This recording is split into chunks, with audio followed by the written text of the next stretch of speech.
entering Week 17, and that is the 1 seed in the American Football Conference. That belongs to the defending Super Bowl champion Kansas City Chiefs, who are going to be resting some key starters today, giving them half a month off, essentially, which is a rarity in the NFL. So let's take things to Ian Rappaport right now and walk us through what's going on right there and others. Well, for Rich, the most important thing for the Kansas City Chiefs is you're not going to see Patrick Mahomes. No risk for Kansas City, as you mentioned, with everything locked up. So instead of Mahomes, it's going to be Chad Henne, the backup, making his first start since 2014. He got all the reps in practice. They believe he is ready. And, of course, this is going to be a glorified preseason game because they're going to be without several other key guys, including Tyreek Hill. He's got a little bit of a hamstring thing, not considered major, but they're not going to put him at risk. Either Le'Veon Bell is kind of dinged up. He might play a little, but Darwin Thompson going to get most of the carries for Kansas City. All right, well, resting a quarterback in Week 17 with a playoff spot in hand. Nothing new for Andy Reid. In 2013 and 2017, he rested Alex Smith in Week 17, and both times the Chiefs ended up losing the wild card round game the following week. The silver lining was the 2017 Week 17 game featured the debut of Patrick Mahomes getting his feet wet in the American Football Conference Western Division right there in Denver. So they got things ready for him.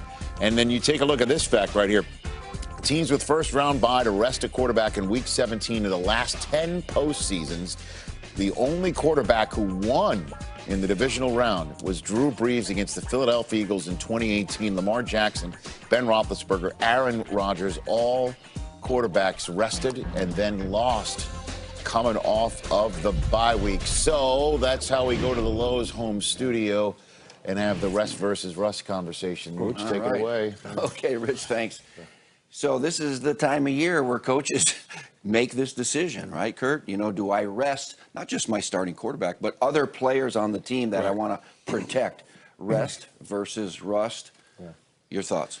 Man, I mean, pretty crazy when you look at that. Aaron Rodgers, Big Ben, and Lamar Jackson all losing.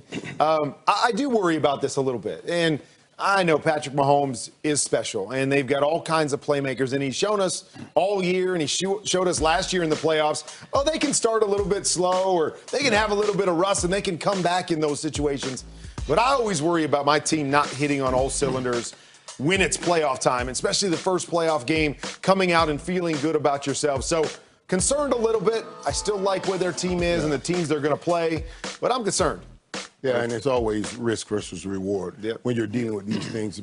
But one, like I always tell people, one of the things Jimmy always did was made sure, just like what we're seeing in Buffalo, he didn't say anything. So everybody, we can lose the game and not playing the game, I mean, but he didn't want to lose the week work, being sharp in that week. And with the Chiefs, this is what I thought about too.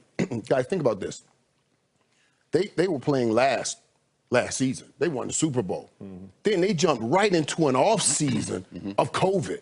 I mean, where have they had a mental break? Right. You know, they jump right back into this kind of a season dealing with COVID. You've seen Andy Reid coming up with all these crazy plays he's designing, all this crazy stuff he's doing.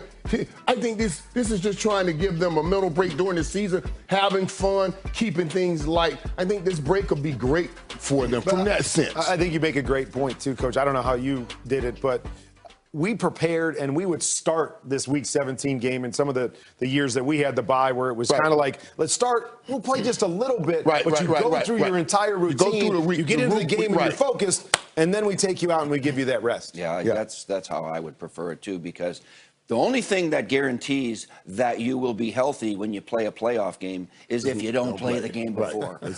That's the only thing. And I don't much believe in the rust thing unless a guy has been hurt and he can't throw, or he's got broken ribs or whatever, and you come back because you're a little under-practiced. But like we're talking about, if you practice, and Patrick Mahomes will practice, and Ben will practice, you know, the rust, I think being fresh and healthy is way more important than taking a chance on being a little rusty in the beginning. So especially that group knows what he's doing over here. All right, Rich, take it back. All right, thanks very much. Patrick Mahomes, an expectant father, already getting the dad jokes ready. He tweeted out a photograph, a high school photograph of Chad Henne with the hashtag of anything is possible. to figure out that this is a much bigger increase between weeks 12 and 16 than between weeks 8 and 11, because 0 is not a great number when it comes to a passer rating. But I want to point out, these deep passes, 20-plus air yards, that's an area we were concerned. Is Tom Brady going to be able to do this? Well, the answer has been overwhelmingly yes. So, Kurt Warner, with the rain, with the elements, with everything we see, what do we expect going forward? Well, I tell you what, I expect it to continue, and I'm going to see your next-gen stat, and I'm going to raise you a next-gen stat that over these past 4 weeks, his wide receivers are getting 2.4 yards of separation on these deep throws. I mean, that would be #1 in the National Football League if it were to end today. So receivers are doing a great job. The offensive play calls have done a great job of opening up his wide receivers. And as he said, that guy getting comfortable at playoff time, that's a bad scenario for everyone else. Absolutely. Rich? Thanks. Teams played each other in week 5 is when Dak Prescott went out for the season, and these are Andy Dalton's last 3 games. The Red Rifle catching fire at the right time. Take it away, Steve. All right. Yeah, he is catching fire right now at the right time, huh, Irv? Right Let's at the talk right about time. it. Will his success today continue against the Giants? Coach, I believe what he's doing, absolutely it will. Now, the way he's dispensing and dispersing that football amongst those wide receivers, it has really been a thing of beauty. And we knew CeeDee Lamb has been doing his thing, and Amari Cooper, who has more receptions than he's had in a season. But this dude right here, Michael Gallup, this is what Andy Dalton and Mike Gallup is taking this thing to another level. And really, CeeDee Lamb and Amari Cooper has been adding on to it. These guys, now, if they can average about 300 yards and at least 3 touchdowns the rest of these days, the rest of these games, yeah, he's doing his job. And we thought before the season started that these 3 receivers, what a receiving core they have over there in Dallas, right? Would all get 1,000 yards. And you know, Andy Dalton, you think about it, when you practice every day and play all the games, pretty soon you start getting pretty good. Get pretty good They're at pretty it, good right now. They'll get pretty good at it, Coach. And that quick passing game has been really good. That's the key, Coach. He's getting the ball out of his hands. So remember all the questions we had about that offensive line,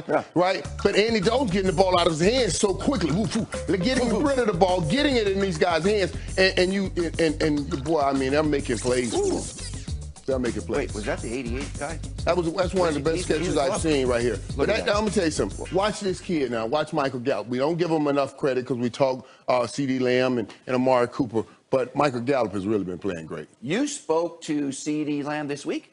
Yes, I did. Speaking of number 88, we should be talking about him. He is a bad man. Here's a little appetizer because I spoke with him this week. For this game, they have to stay tuned and watch Sunday Night Football and root for the Eagles to beat the Washington football team, which has a win and in NFC East playoff scenario today.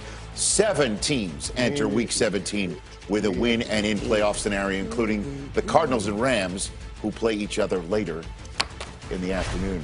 I am Rich Eisen. Go your way today, later on today. And again, the Washington football team, all they got to do is win tonight in Philadelphia, and they win the East. Mitch Trubisky, with a 3-game win streak, has the Bears in a win and in playoff scenario. All they got to do is beat Green Bay, and the winner of the Rams and Cardinals gets in. And then in the AFC, every single 10-win team has a win and in scenario except for the Colts. That sounds so good. The Colts need to beat the Jaguars and have one of these teams on the screen lose, and they make the playoffs. That's essentially the deal entering Week 17. So many chess pieces will be up in the air when toe meets ball at 1 Eastern time. Steve Mariucci, as always, you lead us off with a Sunday storyline. Can my storyline be in the form of a question?